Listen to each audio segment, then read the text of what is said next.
ini kembali lagi bersama saya Nurul, dan hari ini saya akan membawakan renungan harian. Renungan harian hari ini berjudul Allah Sanggup Menolong. Bahan Alkitab kita hari ini terambil dari Yosua pasal 10 ayatnya yang pertama sampai ke 28.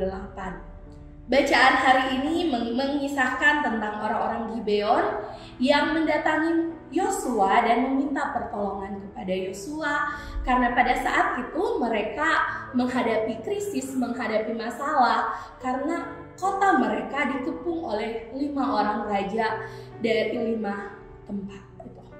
Sudah pasti ketika berada di situasi itu mereka merasa sangat takut kehilangan tempat tinggal dan takut diserang. Terlebih mereka takut karena orang-orang yang mereka hadapi adalah orang-orang hebat.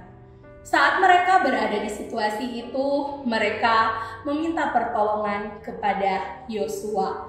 Yosua dengan pertolongan Tuhan, dengan bantuan Tuhan, mereka maju mengalahkan kelima raja orang Amori itu sehingga keadaan kota Gibeon bisa aman dan tentram.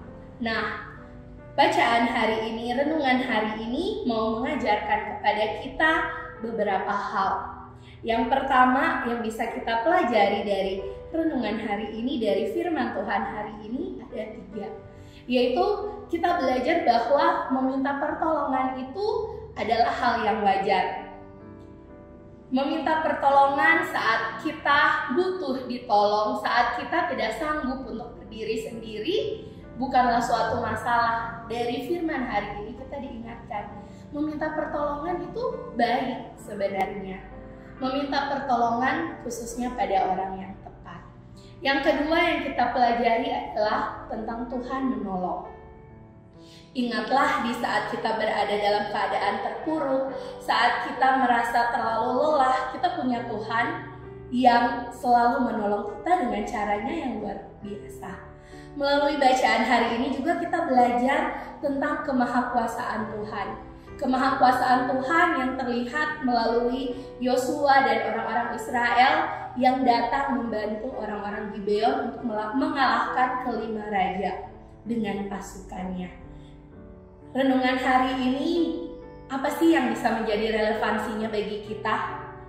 Apa sih yang paling kita takuti dalam hidup kita? Saya melihat ada beberapa hal ya yang sangat kita takutkan gitu yang terjadi. Terlebih ini juga yang saya rasakan. Yang pertama adalah takut gagal. Setiap orang dalam hidupnya pasti ingin berhasil. Studinya, pekerjaannya, hubungan relasinya dengan sesama, relasinya dengan keluarga, semuanya ingin semuanya berhasil, berjalan dengan baik. Tapi terkadang apa yang kita harapkan tidak selalu terjadi. Kita berharapkan suatu keberhasilan, ternyata yang didapat itu kegagalan. Ketakutan yang pertama yang bisa saya simpulkan adalah takut gagal. Kedua, khususnya untuk perempuan, tidak semua, tapi kebanyakan adalah dalam hal penampilan. Baju apa ya yang akan digunakan hari ini? Aduh, saya lebih gendut misalnya. Aduh, jerawat saya lebih banyak dan lain sebagainya. Penampilan juga bisa menjadi satu hal yang paling ditakuti. Kemudian yang ketiga adalah ketika kita berada dalam suatu relasi dengan sesama dalam suatu komunitas, ketakutan terbesar adalah ditolak ataupun diabaikan oleh sekitar kita.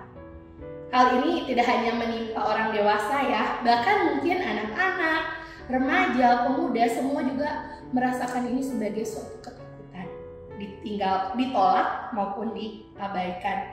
Kemudian ketakutan akan masa depan.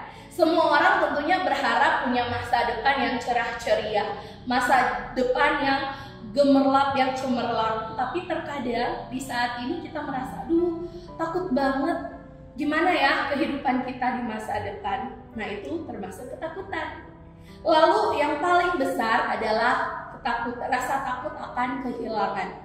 Kehilangan barang yang kita sukai, yang kita sayangi, yang selalu kita bawa, udah sedih banget. Apalagi kehilangan orang yang terkasih. Sehingga saya menarik dalam kehidupan kita manusia pada umumnya, ada tadi 5 ketakutan terbesar. Pertama, takut gagal, penampilan, takut ditolak atau diabaikan, ketakutan akan masa depan, dan yang terakhir adalah takut kehilangan.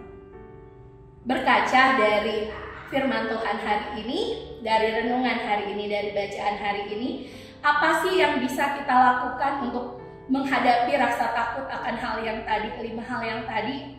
Yang pertama, gak apa-apa loh untuk kita berdamai, untuk kita menerima rasa takut itu. Gak apa-apa kita mengakui, oke, saya takut kehilangan ini, saya takut dengan masa depan. Karena saat pertama kita jujur dengan diri kita, dengan apa yang kita rasakan, itu adalah satu awal yang baik. Kemudian yang kedua adalah it's okay to asking for help gitu. Gak apa-apa kita bertanya ke orang, meminta pertolongan, menerima uluran tangan dari orang lain. Itu bukanlah hal yang memalukan, karena sebagai manusia kita adalah makhluk sosial yang tentu saja kita membutuhkan orang lain. Jadi bukan masalah kalau kita membutuhkan pertolongan, bertanya kepada orang lain untuk menolong kita. Tentu saja harus orang yang tepat dan benar-benar kita bisa percaya gitu. Dan yang terakhir, dan ini semoga menjadi pegangan buat kita, adalah kita yakini bahwa Tuhan tidak pernah meninggalkan kita.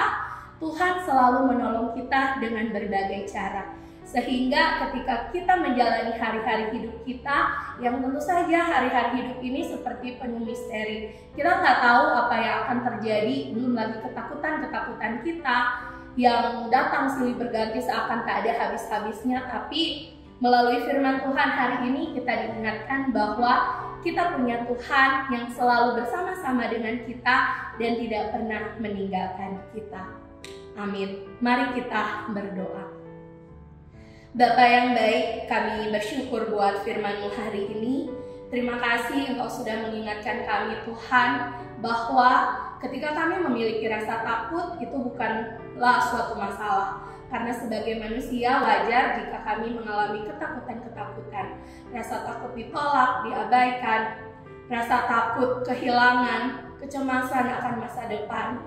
Tapi Tuhan, kami bersyukur melalui firman hari ini Tuhan, kami diingatkan bahwa kami punya Engkau yang selalu menolong kami dengan berbagai cara-Mu yang luar biasa.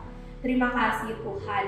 Dan Tuhan, kami berdoa kiranya Engkau mau menolong, menjaga dan menyertai kami dalam kami menjalani aktivitas kami sepanjang hari ini. Terima kasih Tuhan, di dalam nama Tuhan Yesus yang adalah Tuhan dan Juru Selamat kami yang hidup, kami berdoa. Amin.